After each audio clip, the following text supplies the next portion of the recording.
Hi everyone, good Mayed. Just wanted to get on the podcast before this episode to say a couple of things. First of all, this episode is about the Sassoon family.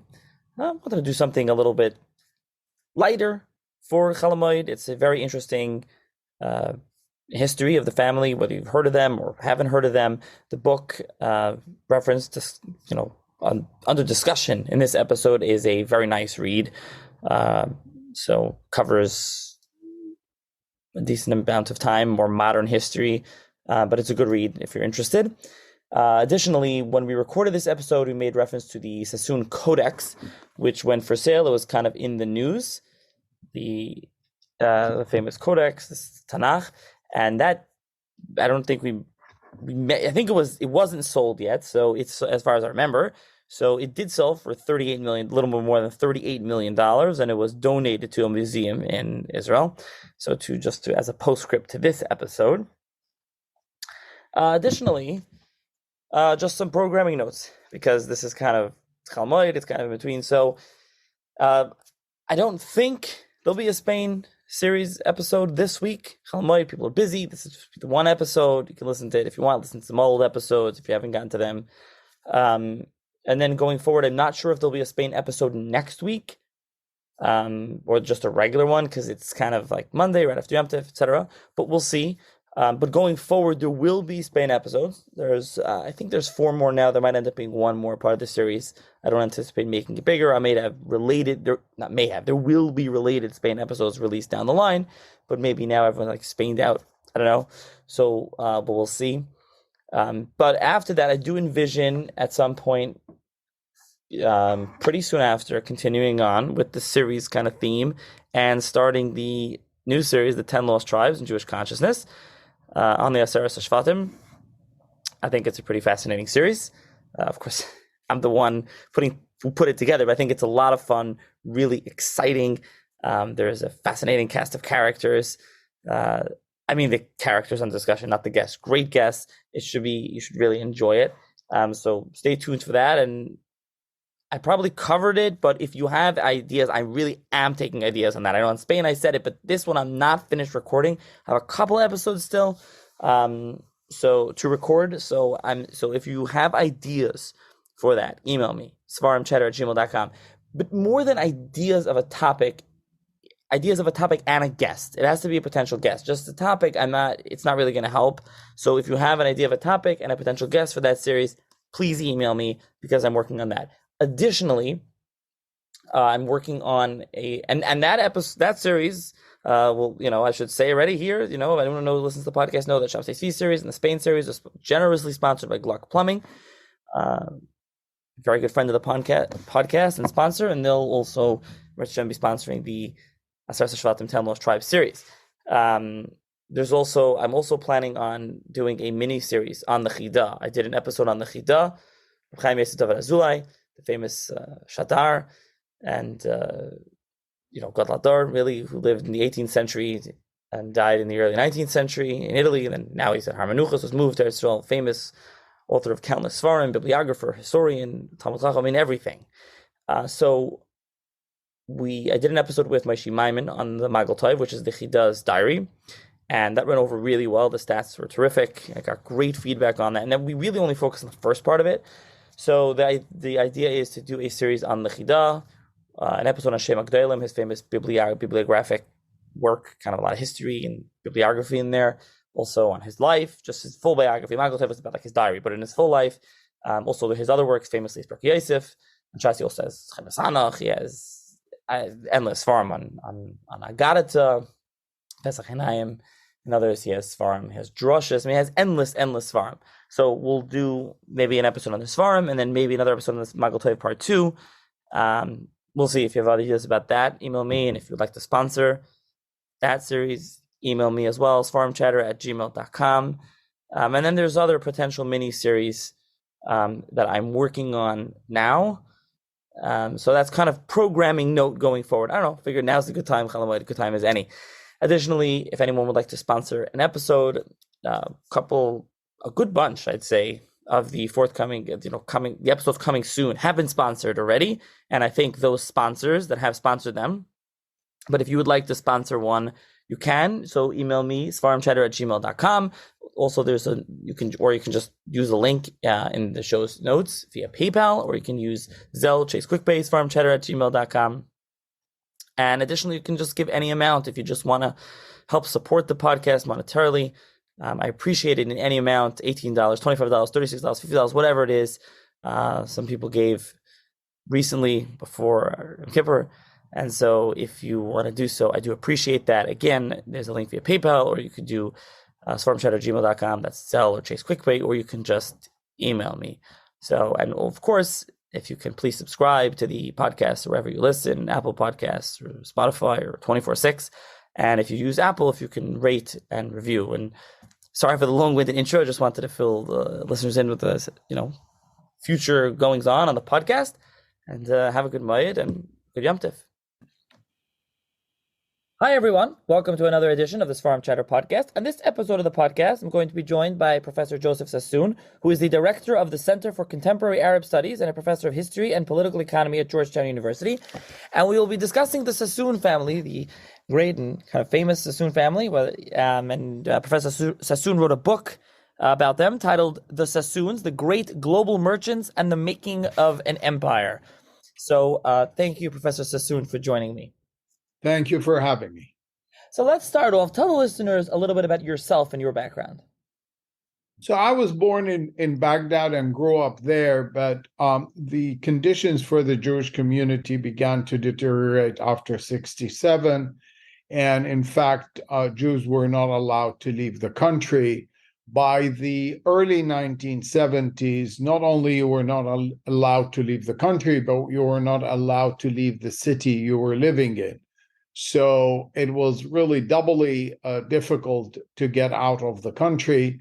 But we managed in the early 1970s to escape from via northern Iraq to Iran, which was quite fortunate. And quite a number of Jews left at the time in the early 70s. So, interestingly, this book is on the Sassoon family, and we'll talk about them. For me, I told you before I started recording, I was familiar with them with Rabbi Solomon Sassoon, with the Sassoon family, of a part of the family that owned many manuscripts and published many Svarim. Actually, I think one of them learned with Rav Dessler during the World War II. So that's the one that I was familiar with. But this was a family with a very big empire, as we'll get into, have a very massive business. But how did you become interested in this? Because, as I read your title there, listeners may be familiar, this is not your expertise. You don't generally write on Jewish history, right?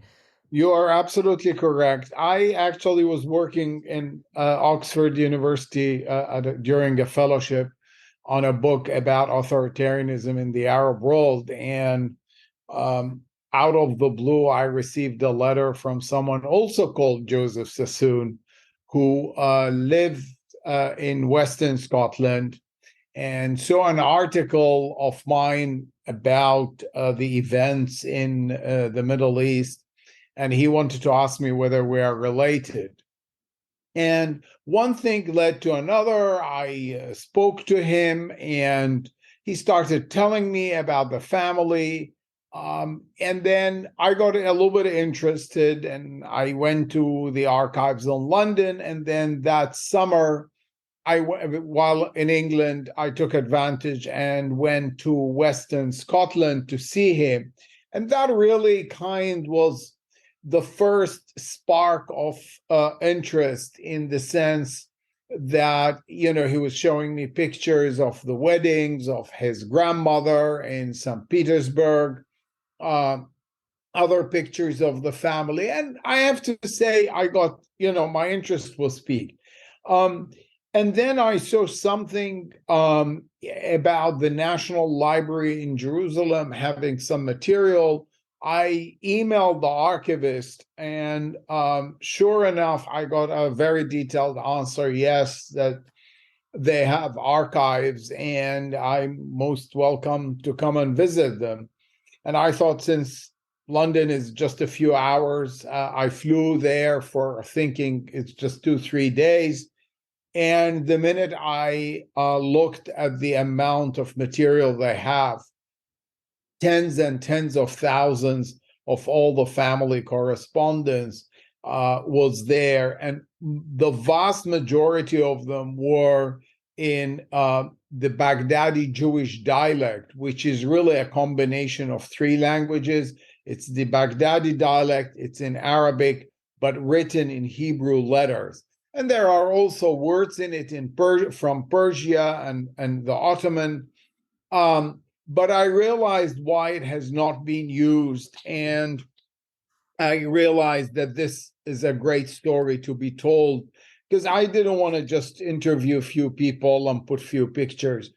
The minute I saw this vast treasure, they have all the trade book, the trading logs. They have endless correspondence, diaries, everything you can think of. I realize there is a story to be told. So let's start off at the beginning of their story, and they're from Baghdad as well. What time period are we talking about at the beginning, and who's the kind of beginning of the family? Well, the beginning of the family, I mean, look, the Baghdadi Jews in Babylonia go back to 2,500 years to the Babylonian captivity. And there was Jews in Babylonia for hundreds and hundreds of years before that. All we know is that the father of the founder, which we are talking now at the end of the 18th century, was appointed by the Ottoman emperor as the tax collector. Each province in the Ottoman Empire, think about it in the US like a state. It has its governor and it has its tax machine or financial machine. And the tax collector, for all practical purposes, was like the Minister of Finance, but there were governors that were also appointed. And he was what is called Sarraf Bashi, the tax collector, for almost a quarter of a century, which meant huge power, huge influence, both in the province, but also in Constantinople. And but governors went and changed. Unfortunately, in 1829, a corrupt governor came and started hassling all wealthy families and merchant families, such as the Sassoons. The Sassoon, by the way, as I said, were not in the merchant business. So his oldest son, David, was arrested. The father had to pay a ransom to release him. And then he realized once he was released that this governor is really not a good person. And by the way, he was doing it with all religions and sects. It was not. And so he and his son fled Baghdad in 1829 and got to the southern Persia, what is now Iran. Father died, and David Sassoon took his young family and made the decision to go to Bombay. And by the way, all the siblings of David stayed behind, and I'm the descendant of one of those siblings. Yeah, I was going to ask, you are related to the family at hand. I want to continue with the family, but once you said you're related, I want to ask you, did you know about the Sassoons, the one that we're going to talk about, the family? Did you know about this part of the family? They used to talk about it. My mother used to tease my father about it. But whenever my father wanted to tell me, I really had zero interest. In fact, I tell in the book at age 11, I would put my fingers in my ears and run away to irritate him, and it always did the trick. But no, I mean, I knew that it was a big family, important family, but I had no clue that we're really talking about an empire. I thought at the time it was just a couple of people who were successful as merchants. Okay, so let's go back to the family. You say David runs away, gets to Bombay, Mumbai, in India. Do we know why he goes there? And So it's Yeah. Sorry, go ahead. No, and I just want to, and just we should also speak a little bit more about David himself and what what his story was like. What you already mentions back what because he's Yeah, the father of the empire. so um a number of things. One, it is really, there were a lot of other merchants, Jews and non-Jews, who left Baghdad and went either to Gulf countries. For example, Baghdadi Jews moved to Bahrain at the time. Some went to parts of Iran. It seems he has met a number of British officials and seamen who told him, in Bombay, they don't care about religion or sect, and there are a lot of opportunities. And if you go there, they will never hassle you. And that really attracted him. Plus, he thought it's a big country with um, a lot of opportunities. So he was married in Baghdad. His wife gave birth to 4 children. She died very young, most likely after the birth of the 4th child. So he had 2 sons and 2 daughters. A year later, he married, still in Baghdad. And then the new wife obviously left with him and the children to Bombay. And there she gave birth to 10 children who survived. So in total, he had 14 children. And, he was very religious. He really knew the Talmud. He would study the Torah. And it's interesting, not only with Jewish people, but he had a session with one of the missionaries where he would sit and discuss the Talmud. Now, he didn't know English, and the other guy didn't know Hebrew or Arabic, but they communicated in the old biblical and some Hindustani that he learned. Interesting, and that's a key point that he was really devoutly religious person, David. He was. Yeah, and we'll get to he built still standing. He built many shuls in Bombay and other parts of India as well. Yes. Okay, so what was his? I guess let's start with the business with the empire. As you said, the family, although they were rich, they were important already in Baghdad. They were tax collectors. They weren't merchants. So merchant was a new thing for David. How did he start off in there, and how did he gradually build up the empire, so to speak? So that's really one of the fascinating aspects, because he really didn't know anything about trading, but obviously was a very astute learner. He would go every day to different exchanges like the cotton, see what is happening. It's very interesting. There wasn't a single event that made him, successful. He built everything step by step.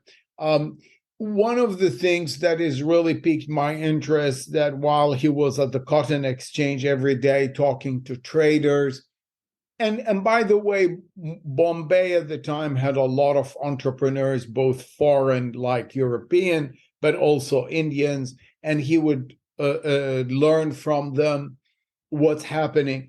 He decided to enter the cotton market because he noticed that when there was a bad harvest in America, prices went up worldwide. And he thought, okay, that means there are opportunities. And really, from that point on, his emphasis on international news became very, very critical. Later on, with the cotton, of course, the American Civil War changed everything. Cotton prices quadrupled. But here is another interesting thing.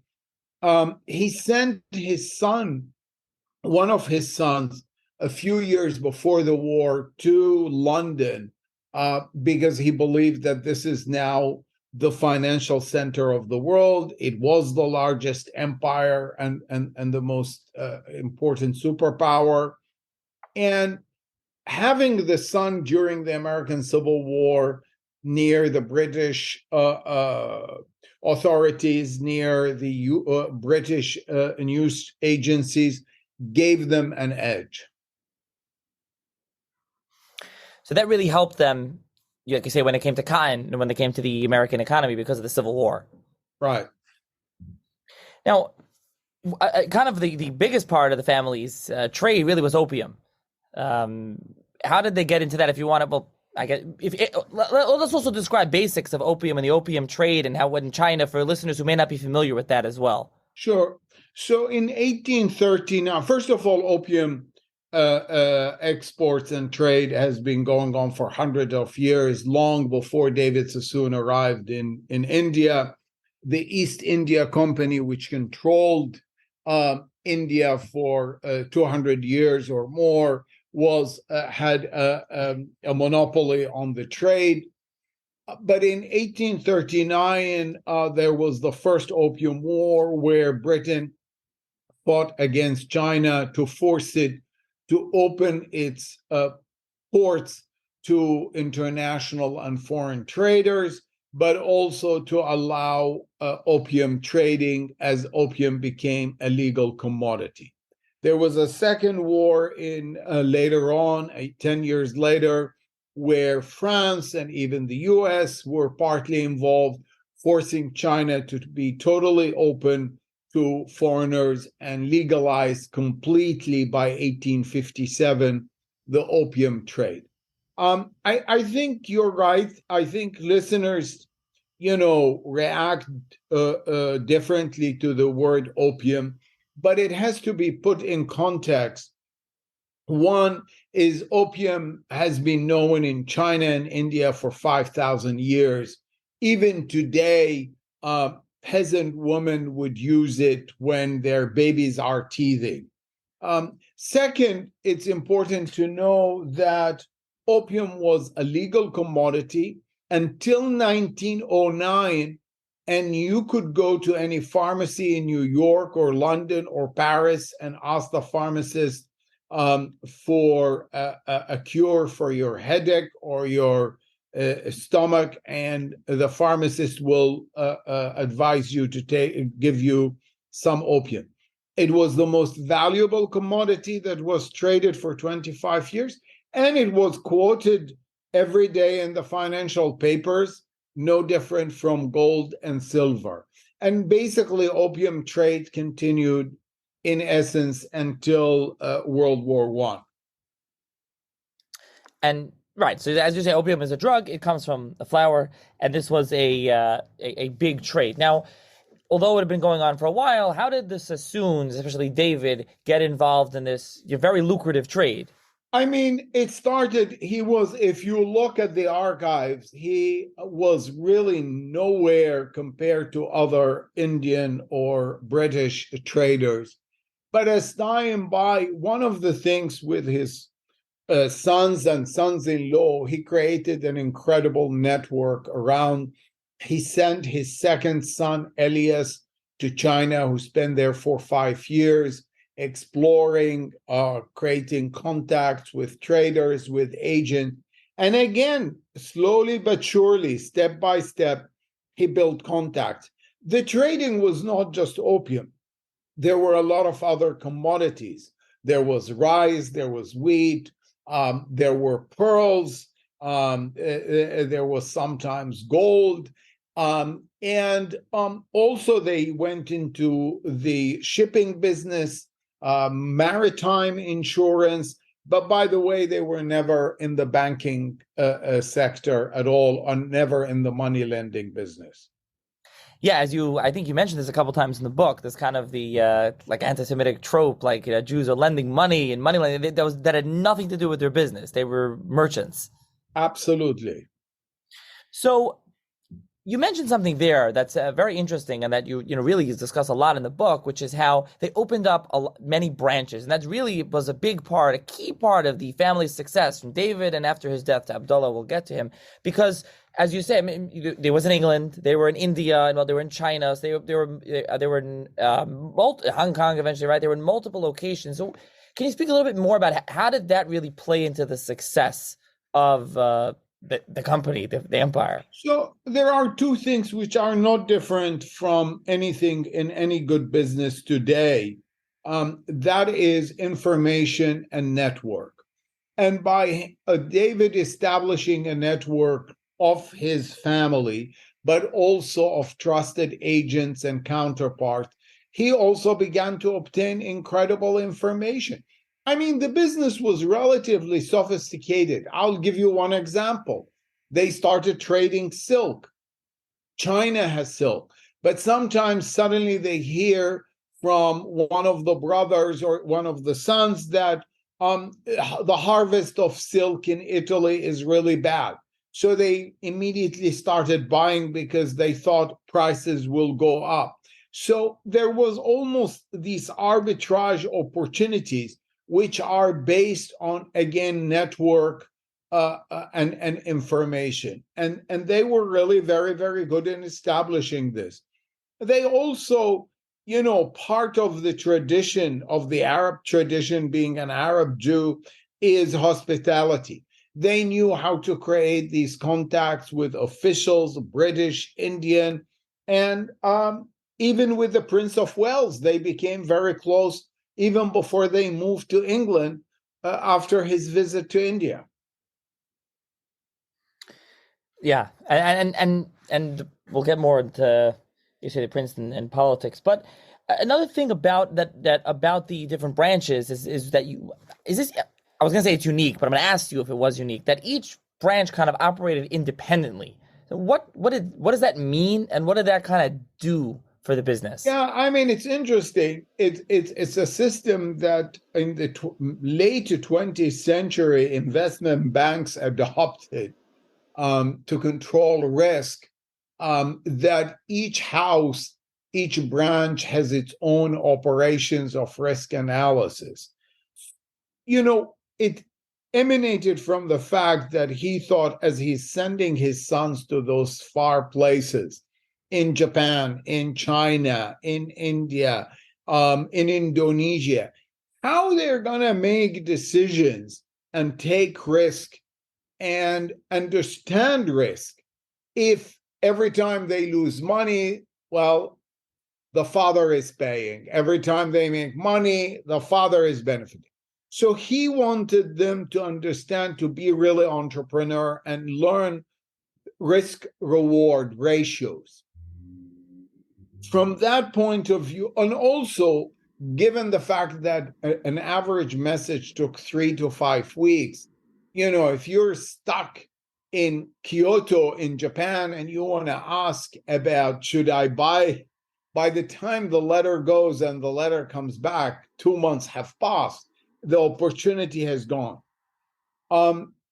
So they learned to do it. The downside of it is that there was sometimes too much competition between the brothers and the branches, because everyone is saying, well, I made more profit than the others. So it had its downside, but definitely it taught the sons to be more risk-oriented. Yeah, and we'll get to the part that it played in the decline of the company. Okay, so that's really the company, and it really had explosive growth. It really became this massive empire, as you say. Now, I think we should, just David, at the end of David's life, just talk about that, and then kind of what happened subsequently when he died to the company. Yeah, so that it's really an interesting aspect. In 1864, he died. Most of the last few years before his death, his son Elias was still in China running the business. Abdallah, his oldest son, was close to him in Bombay, and the two of them running the business. He died in 1864. He left a will which was very clear that Abdallah becomes the new chairman. The second son, Elias, refused to abide by this edict, said, look, I went to China. I have been spending 5-6 years. And you have to understand, Elias really suffered. He was also, like his father, very religious. So you can imagine traveling in all those places in China, not knowing the language, needing to keep kosher, in the middle of nowhere where you don't know the language. And he really suffered as a result. So he thought this is not a fair system, and it should be 50-50. Negotiations followed, failed, and 3 years later, in 1867, we have from that point on until the end, two competing companies, both carrying the name Sassoon, David Sassoon and Co., and E.D. Sassoon and Co. And the competition in the beginning propped both sides to be more innovative, taking more risk, bringing more initiatives. But I argue in the book that towards the end, it was definitely one of the reasons that weakened the dynasty, because it was too early for such a split to take place. And a lot of energy was spent. And unfortunately, Abdallah and his brother never exchanged or met after 1867. Yeah, very unfortunate circumstances. But something, I don't know if there's a way, if there's a number for this, I don't recall from the book. We're trying to tell the listeners how massive this empire was and how powerful this family was at the height. Is there like a number, some way to give some sort of barometer of how much they're worth? Sure. So when people say, I tell them this is the most remarkable thing. Look, there is no high tech. This is not Google or Microsoft. But in 1864, his estate, if you take it in today's dollars, it's about $5 billion. Now think about this. He started with nothing 30 years before. And again, he didn't create the internet or some computer. There was no such a thing. And he really, if you look at the archives and the newspaper, he is nowhere in the 1840s. While other traders buying tea and opium and silks in hundreds of chests, he would acquire one chest, sell two chests. I mean, it was a joke, really. You would never put your money on a guy like that to be so successful. Now, was that the height in 64, or did the sons really grow it even? No, I mean, at some point, I'll give you another number. The great-grandson of David Sassoon in 1926 left China and decided to go to China and be in the real estate business. He took with him 80 million US dollars circa 1926. I mean, we're talking about zillions. In 11 years, the real estate tripled in Shanghai. And so by 1935-36, Fortune magazine put him as the sixth wealthiest man in the world. Wow. Which obviously fell apart later on when the It fell apart because then invasion of Shanghai, and then World War II, and then the Chinese Civil War between the National and Communists, and the final stroke is the rise of the takeover of the communists of China in 1949, and the nationalization of all foreign assets. So by then he had 17 large buildings in Shanghai. Wow. Okay, I want to jump back before we get there. Yeah, but that's a really, interesting and sad part of the story at the end.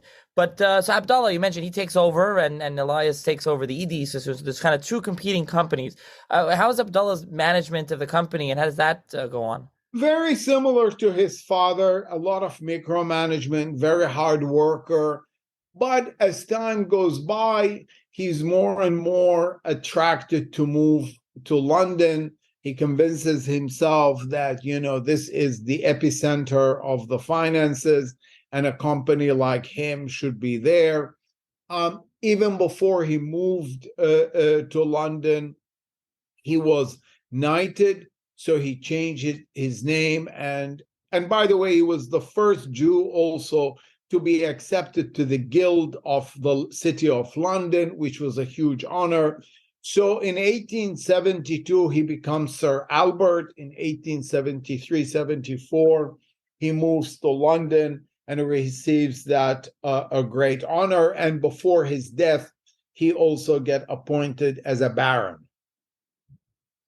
Wow. And to be clear, one of the sons, Esti Sassoon, I think, had already been in London for a while. He was the one they already had an Correct. estate there. Correct. He's the one that his father sent in the 1850s and who managed to get a lot of information for them when the American Civil War broke out. So Abdallah, even though he's involved and he's running the company, he does kind of get involved in politics and the aristocratic English environment. He kind of decides he moves in those circles. Yes, I think it's very attractive to him and to his younger brothers who moved to England. I think they were dazzled by this proximity to the royal family. I mean, you have to understand, the Queen Victoria was the most important empress in the world for a very long time, and here they are hobnobbing with her son and going into the royal palaces and spending evenings with the Prince of Wales. I think it almost got to their heads a little bit, and I think that wanting to be at that upper echelon meant that you need to behave like them. So they started losing their Baghdadi and Jewish identity. They began to spend huge amounts on estates. They started doing things like hunting and shooting and horse riding, which were totally strange for the original family and even to Albert. What's the we mentioned how David was very staunchly religious, built many shuls and things like that in synagogues. What happened gradually throughout as the generations went down? There were so Elias was very religious. He had another son, Suleiman, who was married to Flora Farha, the first woman who was a CEO of a global trading, and there is a whole chapter about her in the book as the matriarch in real business terms. He was also very religious. He actually, Suleiman built his own synagogue behind his house, so he would, pray there every day before work and after work. The others who became very anglicized less and less as time went by. Flora was, so you really have a clear distinction between the first two generations and the third and fourth generation. I do want to discuss Flora. I mean, she's very fascinating. As you said, the first woman in charge of like a global empire, as well as, like I said, she really remained religious from her children. I mean, her grandchildren today are still rabbis. They're the ones people are familiar with the Sfarim that they've printed. I'll mention Rav Rambam and Rambam. They were the ones who published the manuscript. They printed Balei Tosas on Torah. I mean, they were just their own manuscripts. It was Sfarim. They were always and still are that part of the family. The Codex Sassoon, which is now, I just was in Dallas where it was, and it's a beautiful, beautiful book. I mean, amazing. Her son bought it in 1929. And as you know, that Sotheby is trying to sell it between 40 and 50 million US dollars. Yeah, so that was really, her family and her. So, but let's talk about her, especially in business terms here. She really who is she exactly? She's the granddaughter. Who is she and how does she is a Sassoon and her husband is a Sassoon. So, which is at the time, I mean, they were not first cousins. They were much closer. But rabbis gave permission for that. It was really not like an arranged marriage. She fell in love with her husband and her husband, Suleiman, also. And they were real partnership. And as, by the late 1880s, the husband was not feeling well, was working too hard. And she started going to the office to help him, which was unheard of. A woman coming to the office, Indian merchant said, what, now we have to shake hands with a woman, unheard of. But she bulldozed her way. And then her husband died, and she said, okay, I'm ready to run the business. Now, Albert, who knew her very well, knew she was extremely capable. The other brothers were not that enthusiastic, so he said, okay, if you don't want, go back and run the business. But none of them was willing to leave London. So she ran it, and she ran it very successfully, introduced a lot of new systems, a modern business school analysis. And the more successful she was, the more angry and jealous the men in the family were. And sure enough, 6 years later, they conspired and pushed her out. Yeah, any failure, anything that happened, they blamed on her, and they tried to really conspire behind to get rid of her. So at that point, that's when she kind of leaves India, and she also goes to England.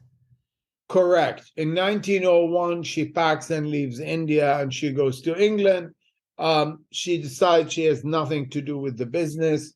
She actually realized in one of the letters, she says, those guys, are not really serious, but I don't want to get involved in family fighting. She devotes herself to travel and studying the Bible. And given that her son had the biggest Hebraic library in his house in London, she just lived for the family and for her values. Yeah, and as we said, so she and her descendants till today stayed religious, became rabbis, and they kind of left the business, right? That was it for her and her descendants. They were not involved. Totally. Right. Okay, so what kind of happens after is going back to the company after Abdallah and his children, and gradually as there's kind of a pushback, especially in England with the church kind of to opium, the opium trade, and there's kind of this trying to shut down the opium trade. Well, the opium trade, yes. So in 1895, under religious pressure from missionaries who believed that if you stop opium trade to China, they can convert all the Chinese to Christianity, which was obviously a pipe dream. But the British government created a commission of inquiry that went on for 5 years, published 2,500 pages, which are still used today as an incredible source about opium. And the committee reached a very important decision. All this hoo-ha about opium is exaggerated, that we do not think it has either moral or physical damage to the soul if taken in the right quantities. And in essence, what they said opium should be treated like alcohol. If you ban opium, then ban alcohol. And of course, that put the kibosh on that matter. But then World War One, broke out, and of course, all the governments around the world on both sides of the war had to consolidate and take over, because morphine was the most important aspect to treat all those soldiers in the horrible battles that were taking place. So, what kind of happens to the company? Well, the company continues. I mean, under Flora, there were 16 mills of textiles in India.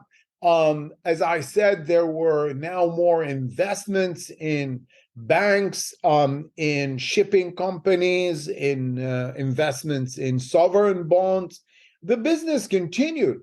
The issue to me is not the loss of the opium trade. The issue was the lack of drive and willingness to work hard and think out of the box. When Flora was pushed out, Albert's son took over. But here is an interesting thing. He's a member of parliament also, so he has very little time. He has great name and prestige in England, but not a lot of savviness about the business. Then it goes to another Sassoon, who basically was the chairman for 13 years, Philip Sassoon, but he has zero interest in the business. He was more of an art connoisseur. He was the head of the National Gallery, and he was also a member of parliament, deputy secretary for the Air Force, but zero business. So that side of the business totally died, a slow death. The other one found in Victor Sassoon, who was the great grandson of Elias, a new life and a new energy with the move to Shanghai, and the building of a real estate empire, which I talked about before.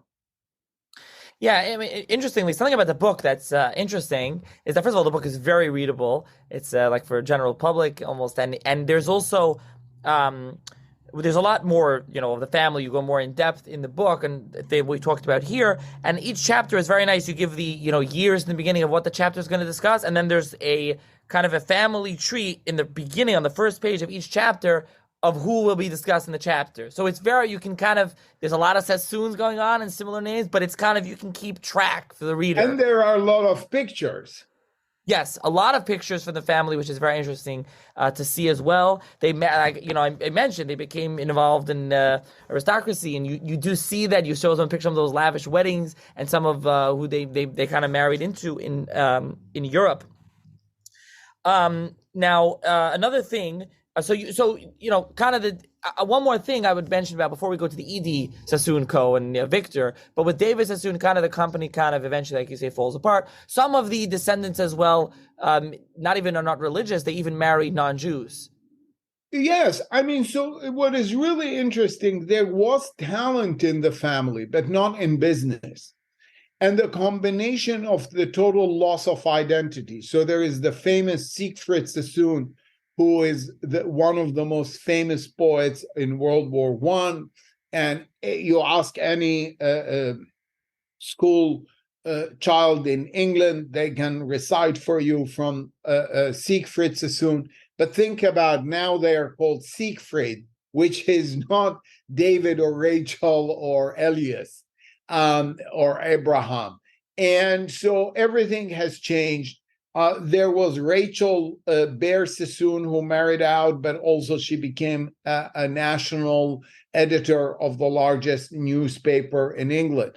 There was talent, but not in business, and definitely a loss of identity. Right. Okay, now let's go back to Victor and the Edie Sassoon. So even though the David Sassoon Co. is kind of falling apart, the Edie Sassoon is still going strong. Yeah, I think that the move, he decided to move to Shanghai because he thought that there are tremendous opportunities, that Shanghai is the new Paris. And he proves part one to be right, where he didn't obviously anticipate is he did not anticipate the Japanese invasion of 1937, which started shaking the structure of all those new empire. And then he didn't believe that Japan will enter World War II, proved to be totally wrong. He thought that Japan would never dare attack the US, proved wrong again. And so the combination of everything.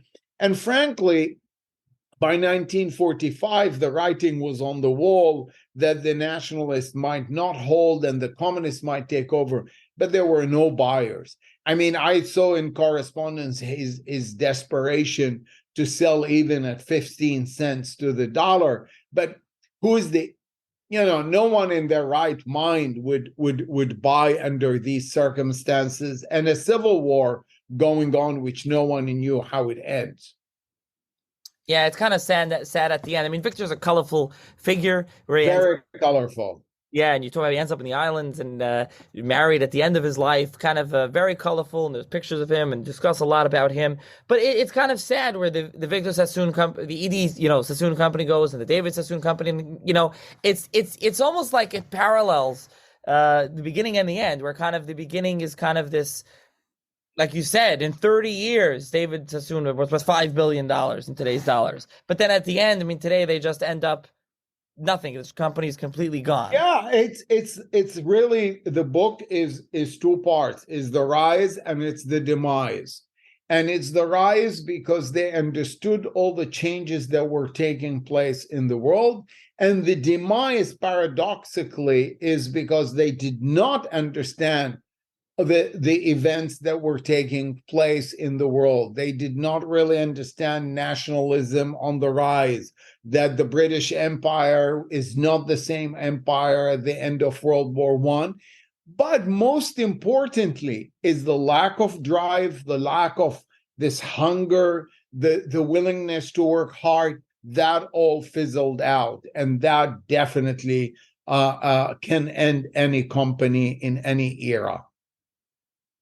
I mean, is that what, we can take out of this story, besides for being an interesting story, of just to see this kind of rise and fall of a global Yeah, I mean, I think the moral of the story is two things. One, if you are, and I have been giving talks about intergenerational wealth for business people and business forums. I think that the message is, if you have a successful business and you want to leave it to your children and not sell it, for example, remember there was no such a thing at the time that, private equities or others buying it out.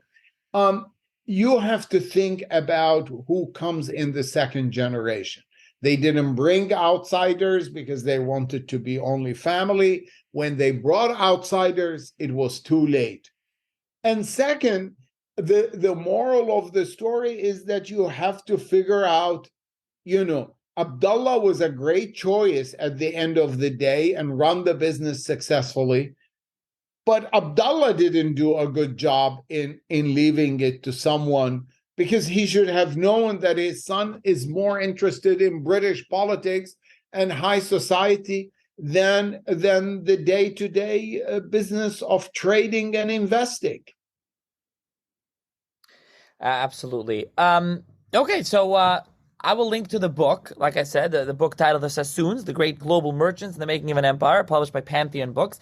Is there other reading material that you? Because I saw that there's like kind of a book slash a catalog that Yale Press is publishing now, the Sassoons. I don't know if you saw this, that they're doing some sort of exhibit. No, there is a very interesting exhibition at the Jewish Museum in New York on 92nd Street. In fact, I'm giving a talk next week there. The exhibition is really, I mean, it is fascinating because as one magazine in New York, Town and Country, put it, it's the Sassoon season. They said first came the book, then an exhibition, and now you have a Bible, the Codex Sassoon, being in the pay. And May 17th is the auction of the Codex, which would be fascinating to see for how much is going to be sold.